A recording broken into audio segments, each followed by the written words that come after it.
The game is indoors, but Ohio State is so tough, Birm. They're going to practice outdoors at Highland Park High School on this Monday, 2 days away from the Cotton Bowl quarterfinal against the Miami Hurricanes. Welcome to Snap Judgments. He is Jeremy Birmingham. I am Austin Ward. We are just outside Highland Park.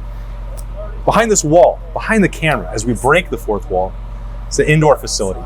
It's only 70 yards, but there's no sneaky cameras. There's no way to eavesdrop in on the work that the Buckeyes are doing. And we thought, well, maybe that's why they're just going to practice in this low-ceiling high school facility instead of AT&T Stadium. Got to stay away from Miami.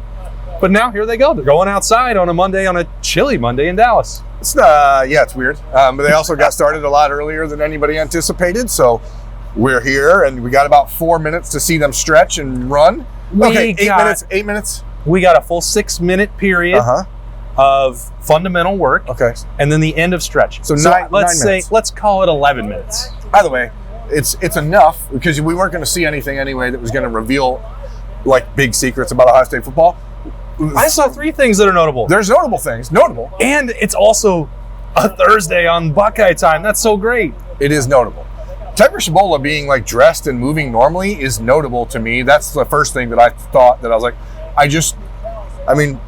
he's doubtful. He's listed as doubtful. I know Spencer Holbrook at Letterman Row had mentioned on Friday he was doing drill work, but I'm a little stunned. So it certainly gives some optimism to the idea that he may be in line to return for a second college football playoff game for Ohio State. So that's good because the conversation weeks ago was that they did not expect him to be back. So that is encouraging. What does it mean for Gabe Van Sickle or Josh Padilla?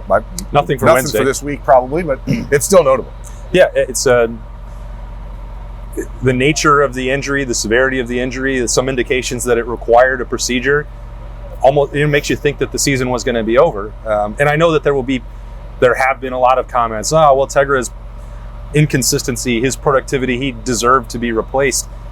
You don't just want to lose someone with his volume of snaps and games and starts under his belt and playoff experience from a year ago.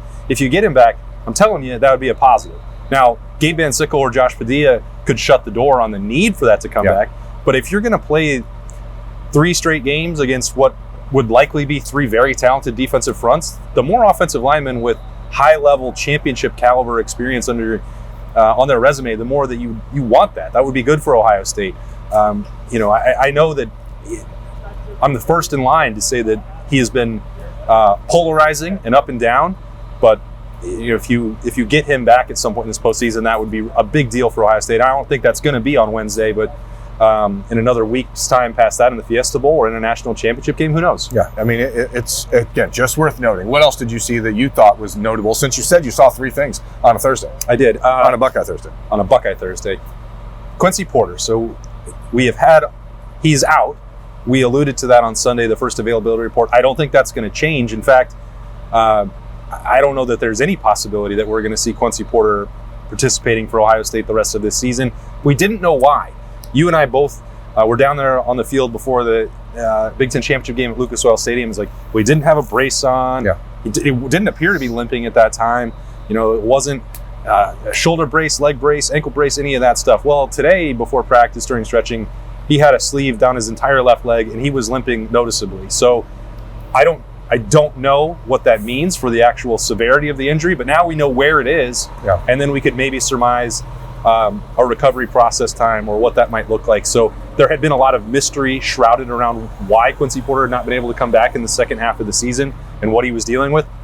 Clearly, based on what we saw at Highland Park High School, that's a left leg scenario. Yeah, it's one of those weird situations that Ohio State fans, and I guess myself included, you kind of get fixated on what's going on with this guy, but like Ohio State's not going to rely on Quincy Porter to win a national championship. You just want to know the guy's doing okay, and clearly now we have at least some answer, but I felt all along like this team is not going to rely on Quincy Porter to need him to play even, but answers are good. We like answers. We do. And so the only thing that that you're going to get out of these 10 to 15 minute viewing periods, because you're not going to see scheme, you're not going to see good on good, you're not going to see actual competitive football, who's out there, who's moving around, and you take some of the information that we did get on Sunday night with the CFP mandated availability report.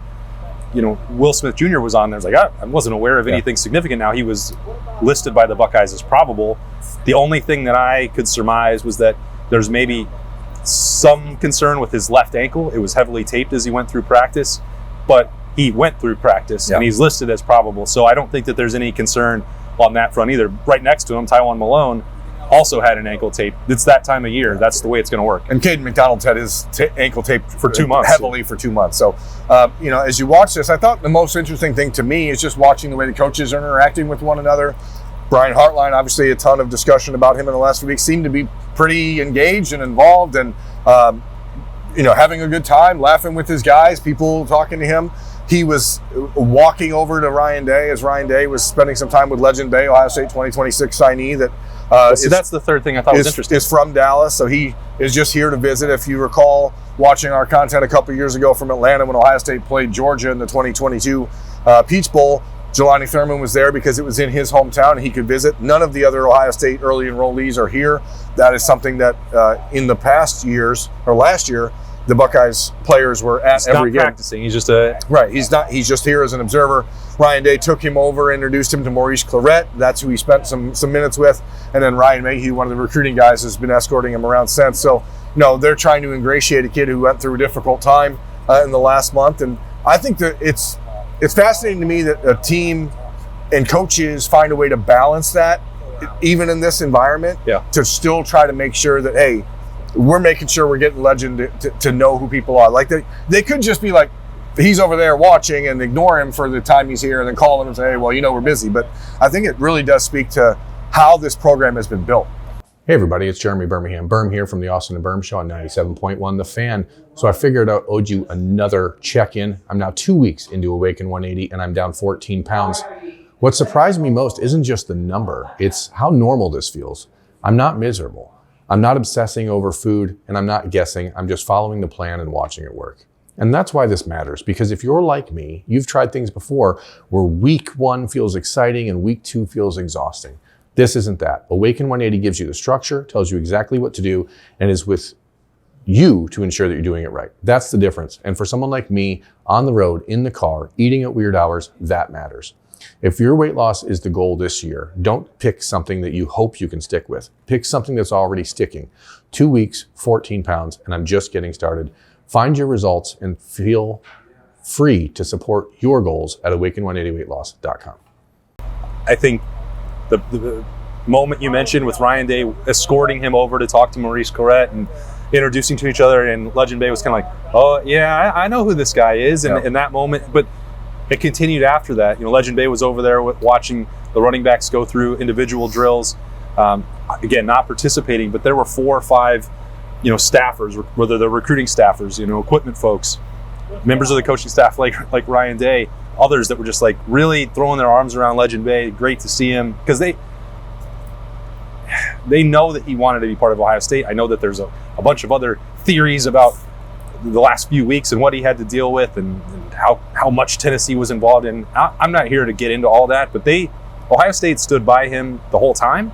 They knew what he was trying to accomplish, which was to play for the Buckeyes. And if they had done the other part, the alternative to what you mentioned, it's like, oh, he's just here, we'll talk to him later. Well, that would have flown in the face of every reason that he wanted to be involved with Carlos Lachlan and Ryan Day and everybody else that was in this building. I mean, this isn't just the Ohio State 2025 Buckeyes. Like these are the 26 Buckeyes too. So all of those relationships matter. And Ryan Day taking time in a situation like this where he is kind of flexing his muscle a little bit with the CFP, it feels like. Is that the sense you get over these couple days? Or is there any part of you that thinks Ryan Day says, I'm a national champion, I want us to practice early, that's what we're going to do? See, I'm not saying it's bad. I'm not saying we shouldn't do it. But it's, I think they're wanting to control what they can control, which is not everything. And this college football playoff mandates a lot of the availability, press conferences. Scotty Rogers does a phenomenal job right here, my guy. And he's getting ready to kick us out of here to go home and get back to the hotel. I'm not here to kick you out and do anything. You do your job. I just want to say to you, I apologize for what just happened. No worries. Because that was not how the Goodyear Cotton Bowl Classic runs. Yeah. And know that has been reported to the way it's supposed to be, so that it can be handled at the level in which it needs to be handled. We appreciate you. Yes. We Year appreciate three, the Scotty, clarity. we know the Cotton Bowl does it right. So, Absolutely. sorry you couldn't see him on camera there. He's very shy, Scotty. Doesn't dance or anything. So as you may have heard there, I don't know if the mic picked it up. Like, yes, they changed their practice schedule. They could have been at AT&T Stadium like Miami was earlier. The posted schedule time that Ohio State had was 4:00. They started much earlier than that, and I think this isn't about flexing a national championship ring for Ryan Day. I think it is more of a response to they went through CFP protocol a couple years ago and had a lot of concerns that maybe people were watching their practice that shouldn't. Not a media scenario, but their opponent. So I think this is not a place that would have been on anyone's radar for Ohio State to practice. In fact, like, they didn't really want it publicized where they were going to be. There have been opportunities in the past where like fans could line up and see them come in and give high fives. It reminds me more of, go on through, you're fine. Reminds me more of Ryan Day talking after the win over Michigan and saying, well, I had an inkling that something was going on. I mean, I think that's what it is more than flexing muscle. Whatever it is, I think it's funny.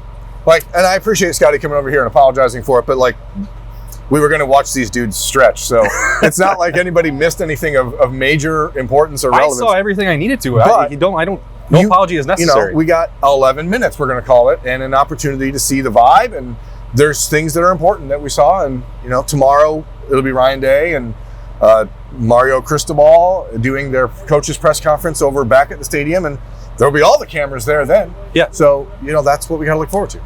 And we'll also have a Talking Tuesday on the beat, brought to you by the Waterworks to kick it off before we get over to AT&T Stadium to hear from Ryan Day and Mario Cristobal, the last press conference before New Year's Eve for the Cotton Bowl Classic quarterfinal. Burnham and I will also be on 10 TV bright and early on the morning show. He is very excited. We're both super excited. We'll be in Plano, Texas at Bottle Rockets Bar. It's an Ohio State alumni bar.